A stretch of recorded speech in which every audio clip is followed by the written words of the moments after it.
কি সিচুয়েশন হতে চলেছে? ভারত এরকম ভাবে কি যুদ্ধে এগিয়ে যেতে পারে? দেখুন, একটা কথা আমি প্রথমে বলি, ভারত নিজেদের অবস্থান একেবারে আজকে থেকে নয়, বহু বছর ধরে, দশকের পর দশক ধরে নিজেদের অবস্থান স্পষ্ট করেছে। ভারত এটা কিন্তু স্পষ্ট করেছে যে আমরা নিজেদের যে সভরিনিটি রয়েছে তাতে কাউকে হাত দিতে দেব না। অন্য কোনো স্বাধীন দেশের বা অন্য কোনো রাষ্ট্রের যে সভরিনিটি তাতে আমরা হাত দিতে যাব না, একেবারে পরিষ্কার এটা।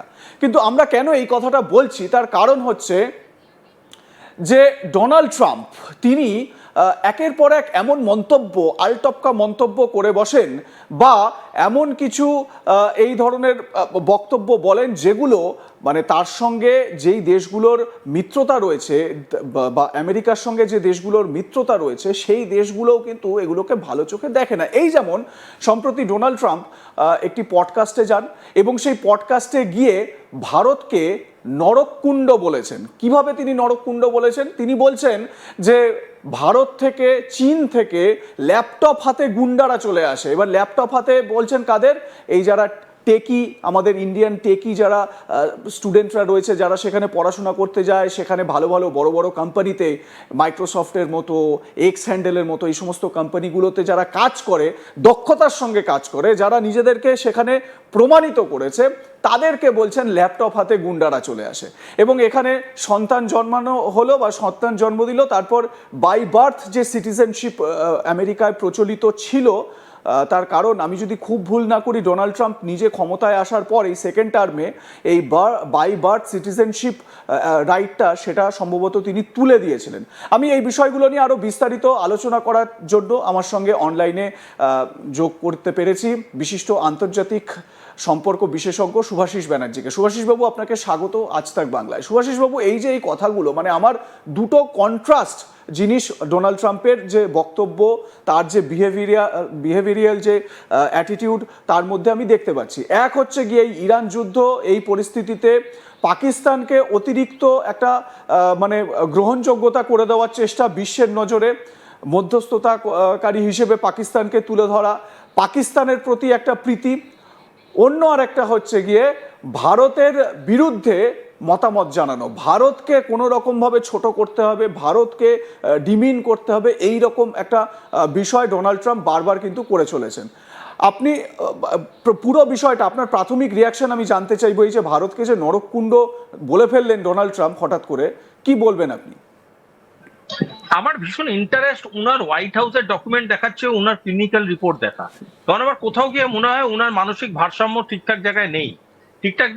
এই কারণ উনি ডিপ্লোমেসি চেয়ারে বসে যে কথাগুলো বলছেন বা হাইয়েস্ট চেয়ার অফ আমেরিকান গভর্নমেন্টে বসে যে কথাগুলো বলছেন, সেই কথাগুলো শুধু আমেরিকার আপনার বর্তমানকে ক্ষতি করছে তা নয়, আমেরিকার ভবিষ্যৎ এবং ভারত আমেরিকার রিলেশনশিপের, শুধু না ভারতে এই আমেরিকার সাথে গোটা পৃথিবীর রিলেশনশিপে বিরাট ভাবে চির ধরিয়ে দিচ্ছে। তার কারণটা হচ্ছে উনি যে কথাগুলো বলছেন তার পারপাস কিছু বোঝা যাচ্ছে না। উনি যে কথাগুলো বলছেন তার কোনো কারণ কিছু বোঝা যাচ্ছে না। He is a absolute psychological crisis. He is a crisis. মানে আমি আমি আপনাকে বলছি একটা কথা, আনপ্রোভোকড স্টেটমেন্টস মানে স্টুপিডিটি ইন ডিপ্লোমেসি। আনপ্রোভোকড স্টেটমেন্ট যদি কেউ ডিপ্লোমেসিতে বারংবার করে, সেটা স্টুপিডিটি। কোনো দিন কোনোভাবে কোনো আন্তর্জাতিক সম্পর্কে কোনো অপ্রয়োজনীয় প্রস্তাবকে নিয়ে আলোচনা করা, কোনো অপ্রয়োজনীয় প্রসঙ্গকে গুরুত্ব দেওয়া, কোনো মানুষকে ব্যক্তিগত আক্রমণ করা, এগুলো সবার আগে বারণ করা হয়। সেখানে ভারতবর্ষের মতো একটা রাষ্ট্রকে অযাচিতভাবে, কোনো প্রয়োজনীয়তা নেই, just for the sake of TRP, আপনি ধাম করে বলে দিলেন একটা কথা ভারতবর্ষ সম্বন্ধে, যে দেশটা আপনাদের এত বড় একটা কোঅপারেটিভ ইন্ডেক্স তৈরি করেছে যে আপনাদের গোটা দেশের সমগ্র ইনফরমেশন টেকনোলজি ইন্ডাস্ট্রিটা, হ্যাঁ, সমগ্র টেকটা চলছে যেই দেশের কাঁধে ভর রেখে, সেই দেশটাকে আপনি নরককুণ্ড বলছেন। আপনি কি প্রমাণ করতে চাইছেন এটা বলে? মানে ইউ আর এ ডিপেন্ডেন্ট পাওয়ার। আমাদের ছেলেরা কোড করে আর আপনারা আউটপুটটা দেখেন। আমাদের ছেলেরা দিনের পর দিন অ্যালগোরিদম বানায়, তাই আপনাদের ইন্ডাস্ট্রি চলে। What is your stability? আপনার অকাজটা কি আছে গ্লোবাল ইনফরমেশন টেকনোলজি ইন্ডাস্ট্রিতে? India, China are the biggest কন্ট্রিবিউটার্স। আমরা করি, আমরা তাই বানাই। এই যে এআই কি হচ্ছে, এআই এর ব্যাকগ্রাউন্ড প্রোগ্রামিং কারা করে? এআই এর সোর্স কোড কারা বানায়? কে তৈরি করে এই এআই? কাকে বলছে, কাকে বোঝাচ্ছে? এই আউটসোর্সিং বিজনেস আমেরিকার ইকোনমিকে কতটা সাপোর্ট করে জিজ্ঞেস করুন তো। বলেছিল তো আমেরিকায় যারা যারা বসবাসকারী ভারতীয় আছে তাদেরকে সরিয়ে দেওয়া হবে, এরকম ধরনের তথ্য 3-4 বছর আগেই তো দিয়েছিল। হই হই করে উঠেছিল গোটা আইটি ইন্ডাস্ট্রি। কোথায় সেই তথ্যর পরে তারপরে কি স্টেপ নিয়েছে? একটা মিথ্যাবাদী, পুরোপুরি মিথ্যাবাদী একটা লোক, যে দিনের পর দিন অপ্রয়োজনীয় ভাবে একের পর এক দেশকে, একের পর এক রাষ্ট্র চৈতন্যকে, একের পর এক রাষ্ট্রের চেতনাবোধকে, একের পর এক রাষ্ট্রের নায়কদের দিনের পর দিন অপমান করে চলেছে। দিনের পর দিন সে পাগলামি দেখিয়ে যাচ্ছে, আর আমাদের বসে বসে দেখতে হবে। এটা আমাদের ভবিতব্য। ভারতবর্ষ যে রিটালিয়েশনটা করেছে, বেশ করেছে ওই রিটালিয়েশন, এবং তারপরে যে ইউ টার্নটা নিয়েছে সেটা প্রমাণ করে এর চারিত্রিক কোন রকম কোন গঠনমূলক কোনো ব্যাপারই নেই এর চরিত্র। পুরোটাই মিথ্যার উপরে দাঁড়িয়েছে এই লোকটা। একদমই। এবং এবং সুভাষিস বাবু, একটা বিষয় আমরা এই আলোচনা মানে আগেও এই মানে ডোনাল্ড ট্রাম্পের বিষয় বা বর্তমান মানে ডোনাল্ড ট্রাম্পের অ্যাডমিনিস্ট্রেশনের বিষয়ে আলোচনা করেছি। এইটা বুঝতে হবে যে ডোনাল্ড ট্রাম্প কিন্তু আমেরিকা নন। আমেরিকার এর আগে যত প্রেসিডেন্ট তারা কেউ হয়তো ভারতকে কূটনৈতিক দিক থেকে সাপোর্ট করেছিলেন বা করেননি সেটা অন্য প্রশ্ন, কিন্তু ভারতকে নিয়ে এই রকমভাবে বক্তব্য বলা বা ভারতের বিরুদ্ধে প্রকাশ্যে এইভাবে মতামত জানানো, এটা কিন্তু কোনো প্রেসিডেন্ট এখনো পর্যন্ত করেননি। স্বপনবাবু, একটা কথা বুঝতে হবে, একটা কথা আমি ছোট্ট ইন্টারাক্ট করছি। বলুন বলুন। কূটনীতিতে কখনোই আনপ্রোভোকড অ্যাটিটিউড, স্টেটমেন্ট, জেস্টার বা স্ট্যান্ড কোনোভাবেই গ্রহণযোগ্য, গ্রাহ্য নয়। কালকের প্রয়োজনীয়তাটা কোথায় ছিল সেই কথাটা হোয়াইট হাউস জাস্টিফাই করুক, যে ইন্ডিয়া কিছু ঘটিয়েছে যেটার জন্য এই ধরনের একটা কুরুচিকর মন্তব্য করার প্রয়োজনীয়তা ছিল।